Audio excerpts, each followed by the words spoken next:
Technology sucks. I hate computers. I'm not technologically inclined. I don't understand computers or tablets or any of that.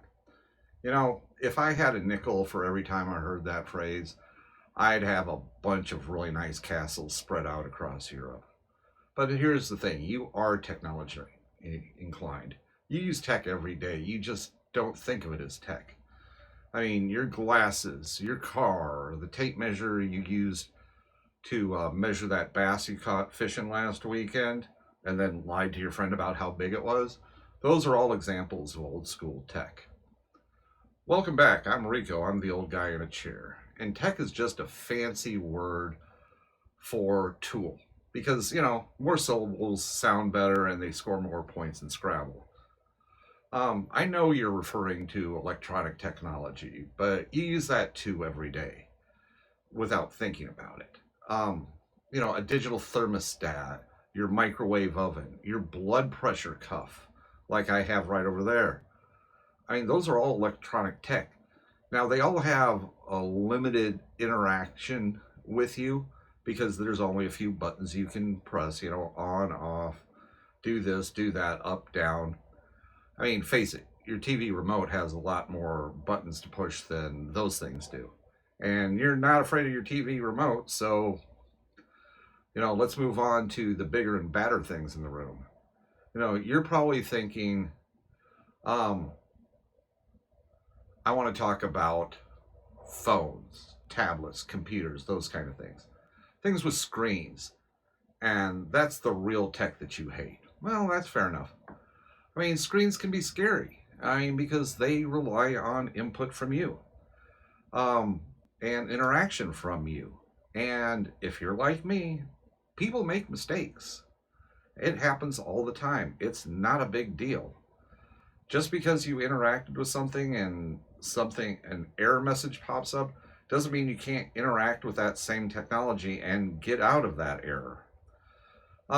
You might get a scary pop-up message. Hell, you might even go and accidentally look up your balance on your checking account. I mean, that can be really scary sometimes. But my advice is relax, breathe, and remember these little secrets.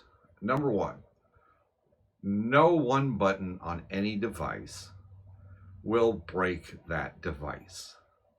Okay? You can't just accidentally press something and delete everything off your tablet or your computer or whatever. It usually takes at least 2 or 3 buttons to do that. Now, let's use email as an example. When you go and delete an email, you click on it and say delete email, and it asks you, do you really want to permanently delete this? You click yes.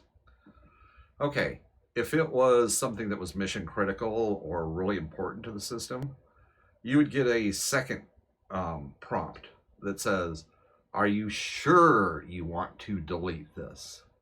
Again, you would have to physically click yes in order to proceed. And if it's really, really important, you're going to get a third button that says, check this box. And now remember that when you delete this, all your friends and family are going to make fun of you for the next 6 months. So, would you really like me to proceed? At that point, if the alarm bell hasn't gone off in your head that maybe you shouldn't be going down this road, well, then that's on you. But otherwise, that's when you click no. You don't need to understand everything about each individual device that you use. You just need to understand enough to use it safely and effectively for whatever purpose you have for that device. Knowing a little bit more is helpful, but it's not required.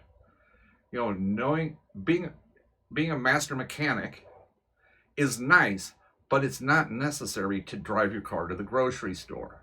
Okay? Now, my second piece of advice is if you don't understand what's happening, first thing, slow down.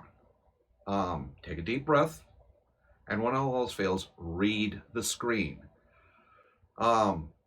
You'd be surprised at the number of times that the solution is presenting itself right there on the screen. It may tell you that You need to close that file in another program because it's open and running, or whatever.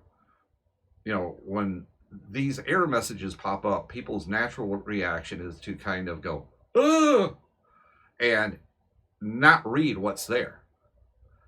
As a tech, one of the first questions I always ask people is, tell me what's on your screen and read it to me. And they'll say, well, it says this happened, perform steps XYZ. Okay, and I'll ask them, did you perform steps XYZ? Oh, no, I didn't do that. Well, I'll tell you what, why don't you do that and see what happens? A lot of times that fixes their problem right then and there. I'm no longer needed, and I go on my happy way. I mean, and if you don't know, always, don't be afraid to ask. Ask the questions. There's no shame in asking. I do it all the time. Irritates the living crap out of some people that I know. But that's their problem, not mine. I'm curious. If I don't know, I'm going to ask the question. Okay, and my last little tip and trick, and it's an old IT stereotype. If all else fails, reboot your device.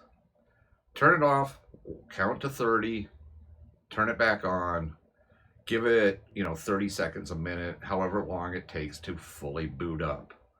Because unlike TV, our tech is not instantaneous. They do that through the beauty of editing. We don't get that luxury. So, the long story short is you only think you hate tech. And it's because you're not comfortable with the tech that's in front of you yet. All you need is a basic understanding of what the buttons and what the keys do. The 30,000 foot view, as they say, is all you need. You don't need the microscopic, I understand everything about the internal workings of this device. That's not necessary. Now, on this channel, I'll have many videos on like how to do something or what happens if, or, any variation on that theme. Now, I encourage you, check my playlists, explore this channel, and ask me questions. That's what this channel exists for, is to have a communication with you and a conversation in which you can say, hey, Rico, I didn't see a video on how to do this. Could you explain that? I'd be glad to. And I'll give you full credit for the inspiration behind the video. So, contact me, comment, email me, whatever. Ask the question. There's no shame in that. And, lastly, remember, you are way more adept at technology, technology, whatever, than you think. And here's my challenge to you. I want you to try for a month just to be a little courageous. Teach yourself one new thing on your device every day. Doesn't matter what it is. Learn one thing. In a month, you will not only have so much more confidence using that device, but you will probably also become, for better or worse, the person that your friends and family ask about that device. And it's perfectly fine to say, you know what? That sounds like a Google problem. I think you should employ the Google. That's a big step. Most people hate technology because they're not confident in it yet. And that's what this channel is trying to alleviate, is the yet part. Now, as always, if you found any of this helpful, please like, subscribe, share, and keep watching my how-tos and what-if videos, and they will continually roll out. And it helps me, it helps the channel, it helps other people, so good things come from watching these. And, if you watch enough of them, pretty soon, you're going to be hacking the Pentagon or the machine like Mr. Robot. You know, probably not this month, but who knows? Maybe you're a prodigy. Anyway, thanks, my friends. Keep it safe. Come back and see me, and I'll talk to you on in the next video. Bye.